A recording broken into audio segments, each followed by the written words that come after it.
పాప సుగాలి ప్రీతి ఇష్యూ.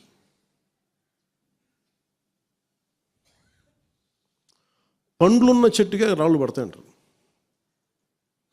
ఎవరైతే చేయూతనిస్తారో, ఎవరైతే ఆదరిస్తారో వాళ్ళని తిడితే ఎట్లాగా? అసలు ఈరోజు సుగాలి ప్రీతి అనే కేసు ఎలా ఎక్కడి నుంచి బయటకు వచ్చింది మీరు చెప్పండి. ఇలాంటి అన్యాయం జరిగిందని ఎవరికి తెలుసు?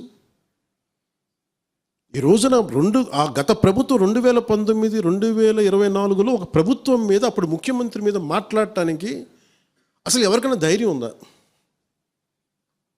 ఒక ముఖ్యమంత్రిని అరెస్ట్ ఒక మాజీ ముఖ్యమంత్రిని ఆ టైంలో అరెస్ట్ చేస్తే రావడానికి ఎవరు లేరు రోడ్ల మీద. అలాంటి పరిస్థితుల్లో ఓడిపోయి 2 చోట్ల ఓడిపోయి ఉన్న ఒక ఎమ్మెల్యే వాళ్ళ పార్టీకి వెళ్ళిపోతే ఏ మానసిక స్థైర్యం, ఏ ధైర్యం, ఏది ఉంటుంది చెప్పండి ఎవరికైనా? మరి అలాంటి సమయంలో నేను ఒక తల్లి పడ్డ వేదన తీసుకున్నాను.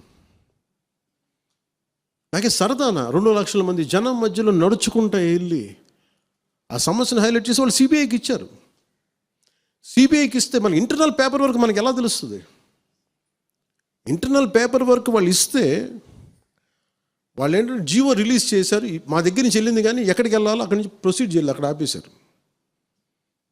హోంశాఖ నుంచి వెళ్ళింది సెక్రటేరియట్లో ఎక్కడో నెక్స్ట్ ఫైల్ ఢిల్లీకి వెళ్ళాల్సిన అక్కడ ఆపేశారు. మేము హోంమంత్రికి మేము సిబిఐకి పంపించేసాం అంటే లెటర్ చేశారు, లాక్ చేసి లాకర్లో పెట్టారు. ఇది జరిగింది. ఈ ప్రాసెస్లో ఏం చేశారు, వాళ్ళకి ఈ కేసు కొంచెం సెన్సిటివ్ కేసు కాబట్టి మీకు చెప్తాను. సుగాలి ప్రీతి నేను ఎందుకు కొంచెం సున్నితంగా మాట్లాడాలి ఈ విషయం ఏదంటే, మీకు ఒక అన్యాయం జరిగినప్పుడు, ఎవరికైనా ఒక అన్యాయం జరిగినప్పుడు మనం ఏం చేస్తామంటే, నాకు ఆ వ్యక్తికి శిక్ష పడాలి, ఇంకింతే ఉండాలి. వాళ్ళు ఏం చెప్తున్నారంటే, ఎవరైతే ఈ వెనకున్నారో, మరి గవర్నమెంట్ ద్వారా వచ్చారు, గత ప్రభుత్వం ఎలా వచ్చారో, వాళ్ళు ఏం చేశారంటే, మనం పెట్టిన ఒత్తిడి ఆ రోజు 2 లక్షల మంది మనం జనంతో తీసుకెళ్ళి అది నేషన్ వైడ్ ఇష్యూ అయ్యేటప్పటికి వాళ్ళు చేసింది ఏంటంటే, మనం చేసిన పోరాటం వల్లే ఎస్సీ ఎస్టీ అట్రాసిటీ కేసు బాధితులకు చట్ట ప్రకారం ఇచ్చే ప్రయోజనాలు, పరిహారాలు వారి కుటుంబానికి దక్కాయి.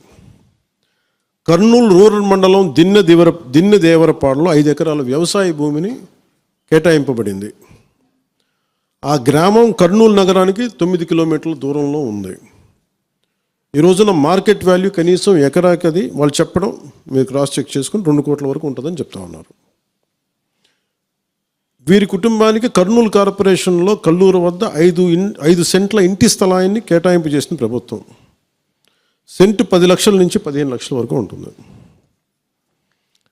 పాప 2 తల్లిదండ్రులకి రెవెన్యూ శాఖలో జూనియర్ అసిస్టెంట్గా ఉద్యోగం ఇవ్వడం అయింది.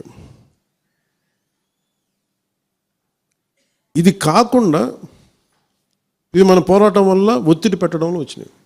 ఇవి కాకుండా నేను ఫస్ట్ టైం ఛార్జ్ తీసుకోగానే మొదట చెప్పిన మాట, పాపకి న్యాయం జరగాలి, ఏమేమి జరిగిందని సిఐడి చీఫ్ని నేనే తెలియజేశాను. డీజీపీ గారికి పంపించాను, అప్పుడు డీజీపీ గారికి తిరుమలరావు గారు, అలాగే సిఐడి అధికారులకు చెప్పాను, ఉన్నతాధికారికి, హోమ్ మినిస్టర్ గారికి చెప్పాం. ఇవన్నీ చెప్తే పోలీసు సిఐడి వాళ్ళు చెప్పింది ఏంటంటే, అసలు అప్పట్లోనే ఎవరైతే దీని వెనక కుట్ర వెనక ఉంది ఇవన్నీ చెప్తున్నారో ఏ డిఎన్ఏ తారుమారు చేశారు. ఎలా తారుమారు చేసి ఉండాలి? ఈ ఒత్తిడిలో వీళ్ళకి భూములు అవి ఇవి ఇచ్చేసి, మరి ఏం చెప్పారు నాకు తెలియదు కానీ నాకు తెలిసి వాళ్ళు ఈరోజు పోలీసు చెప్తుంది ఏంటంటే, సాక్ష్యాలు వీళ్ళు చెప్తున్న వ్యక్తుల మీద వాళ్ళ డిఎన్ఏకి దీనికి మ్యాచ్ కావట్లేదు. ఇది వాస్తవం. కోర్ట్స్ ఏం చేస్తాయి, పోలీసు ఏం చేస్తారు, దీన్ని కూర్చోబెట్టి. ఎందుకు చెప్తున్నానంటే, ఇది వివేకానంద రెడ్డి గారిని చంపేశారని తెలుసు అందరికీ. ఎవరైతే చేస్తున్న నిందితులు ఉన్నారో వాళ్ళు ఒక్కొక్కరుగా చంపేస్తున్నారు వాళ్ళని. మరీ గత 5 సంవత్సరాల్లో ఇట్స్ క్లాసిక్ కేసెస్ ఇవి. ఈ ప్రక్షాళనకే పూనుకున్నాం మనం. ఇది ముఖ్యంగా మన ఎమ్మెల్యేలకు కానీ, మీరు ఎంపీస్, యాజ్ అన్ ఎంపీస్ మీకు కూడా, మీరు ఈ కేసెస్ మీద మీరు రేపొద్దున అసెంబ్లీలో గళం ఎత్తాలి, మీరు తప్పదు. ముఖ్యంగా లా అండ్ ఆర్డర్ వీళ్ళు అందరూ తప్పించుకుంటూ వెళ్ళిపోతే ఇట్లా ఒక సోషల్ అన్రెస్ట్ వస్తుంది దీనివల్ల. అంటే వ్యక్తికి ఒక నేరస్తుడు చేసిన, ఒక కులానికి చెందుతాడు, ఏదో ఒక నేరస్తుడు, మనం ఏం చేయలేము దానికి. ఇందాక అరుణ చెప్పినట్టుగా ప్రతి ఒక్కరు ఏదో కులానికి చెందాలి, వేరే దారి లేదు మనకి. మనం వేరేలా పొట్ల ఏదో కులానికి చెందాలి. కానీ తప్పు చేస్తే కూర్చోబెట్టి పలానా టక్కుమైన ఒక మాట అనేస్తారు. పలానా ఎక్స్ చేసాడు అండవు, పలానా కాస్ట్కి చెందిన వాడు చేసాడు అంటారు. అసలు ఇంత కాస్ట్ ఎక్కడి నుంచి వచ్చిందో తెలియదు క్రైమ్కి. సో అందుకని మేము బీయింగ్ లీడర్ నేను చాలా సెన్సిటివ్గా మాట్లాడాలి. మరీ నేను మిగతా వాళ్ళు గబుక్కుని మాట్లాడేసి గత ప్రభుత్వ నాయకులు మాట్లాడేసి వెళ్ళిపోవచ్చు, ఈజీ అది. కానీ నేను అలా మాట్లాడకూడదు. దట్టు నేను ఇప్పుడు డిప్యూటీ సీఎం పదవిలో ఉన్నాను కాబట్టి నేను చాలా ఒళ్ళు దగ్గర పెట్టుకుని మాట్లాడాలి. అందుకని ఇవన్నీ మీరు ఒక్కసారి దీంట్లో కూడా ఆ పాపకి న్యాయం జరగాలి, దోషులుంటే శిక్షింపబడాలి, దాంట్లో అసలు ఎప్పుడు లేదు. కానీ ఇలా ఒత్తిడి పెట్టాల్సిన వారికి కూడా నా విన్నపం ఏంటంటే, మీరు అసలు ఈ కేసు ఎవరి వల్ల బయటకు వచ్చింది మీరు చెప్పండి. సో మా త్రికరణ శుద్ధిని, మా చిత్తశుద్ధిని మీరు తక్కువ ఎంచిన. ఇక్కడ కేసులు వాళ్ళు కూర్చోబెట్టి నేను వెళ్ళి సాక్ష్యాధారాలు నేనేం క్రియేట్ చేయలేను. అక్కడ గత ప్రభుత్వం చేసిన తప్పులు కొనేసారు వీళ్ళు చాలామందిని. మరి ఏం కొన్నారు, ఎలా కొన్నారు, దీని మీద కేసు పెట్టాలి.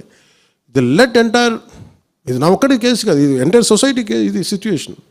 మీరు అందరూ కూర్చొని ఒకసారి మన ఎమ్మెల్యేస్ అందరూ కూడా, మన నాయకులు అందరూ కూర్చోబెట్టి you try to take it to home minister గారు, including law and order CM గారి దృష్టిలో చేతిలో ఉంటుంది. కాబట్టి నేను ఇంతకుమించి దీని మీద మాట్లాడకూడదు. అందుకని నేను శిక్ష పడాలని కోరుకుంటాను. ఇంతకుమించి కాకపోతే ఏమైపోతుంది, నా మీద నన్ను లాగడం చాలా తేలిక అందరికీ.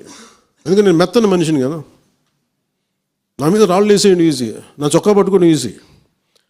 అదే గత ప్రభుత్వం ముఖ్యమంత్రిని పట్టుకోమని చెప్పండి, ధైర్యం కూడా చేయరు, ఇప్పటికీ ధైర్యం చేయరు.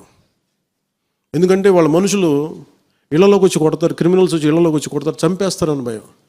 మనం ప్రజాస్వామ్యం కదా, మనం భరించాలి. అందుకని దయచేసి దీన్ని మీరు ఒకసారి కూర్చోబెట్టి ఒకసారి మన గౌరవ శాసనసభ్యులు, మంత్రివర్గ సహచరులు, లెజిస్లేటివ్ కౌన్సిల్ మెంబర్స్, పార్టీ నాయకులు అందరూ దీని మీద ఒకసారి, స్పోక్స్ పర్సన్స్, వీర మహిళా నాయకులు, మీరందరూ ఒక్కసారి కూర్చోబెట్టి ప్రతి ఒక్కరు కూడా దీని మీద, ఇది ఎందుకంటే ఇది ఒక కేసుగా చూడకండి, ఇది గర్ల్ చైల్డ్ తాలూకు ప్రొటెక్షన్ చాలా ఎసెన్షియల్. అందుకని దీన్ని సోషల్ మీడియా యాక్ట్ కానీ ఇవన్నీ మాట్లాడాలని పొద్దున్న నిర్ణయించుకున్నాం. ఇది ఒకసారి మీ దృష్టికి తీసుకొస్తాం.